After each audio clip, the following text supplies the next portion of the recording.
Mutual ഫണ്ടിൽ മെയിനായിട്ട് 5 category ആയിട്ടാണ് സ്കീമുകളെ തരംതിരിച്ചിട്ടുള്ളത്. ആദ്യത്തേത് ഇക്വിറ്റി. ഇത് കമ്പനികളുടെ ഓഹരികളിൽ നിക്ഷേപിക്കുന്നതാണ് ഇക്വിറ്റി സ്കീമിൽ വരുന്നത്. രണ്ടാമത്തെ ഡെപ്റ്റ്. കമ്പനികളുടെയും ഗവൺമെന്റിന്റെയും കടപ്പത്രങ്ങളിൽ നിക്ഷേപിക്കുന്ന സ്കീമുകളെല്ലാം ഡെപ്റ്റ് കാറ്റഗറിയിലാണ് വരുന്നത്.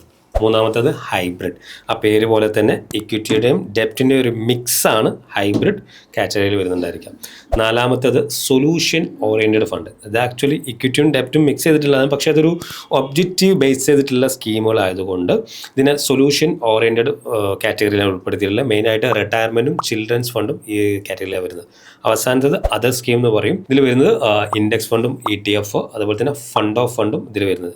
ടോട്ടൽ മ്യൂച്വൽ ഫണ്ടിനെ 5 തരംതിരിച്ചിട്ടുള്ള ഇക്വിറ്റി, ഡെപ്റ്റ്, hybrid, solution oriented, other schemes. ഈ 5 കാറ്റഗറിയിലും ഒരുപാട് സ്കീമുകളുണ്ട്. ആ ഓരോ സ്കീമിൻ്റെയും റിസ്ക് ആൻഡ് റിവാർഡും വ്യത്യാസമുണ്ട്. നമ്മളെ ഒരു ഒബ്ജക്റ്റീവും അതുപോലെ റിസ്ക്കും അനുസരിച്ചിട്ടായിരിക്കണം നമ്മൾ ഇൻവെസ്റ്റ്മെൻറ്റ് ചെയ്യേണ്ടത്.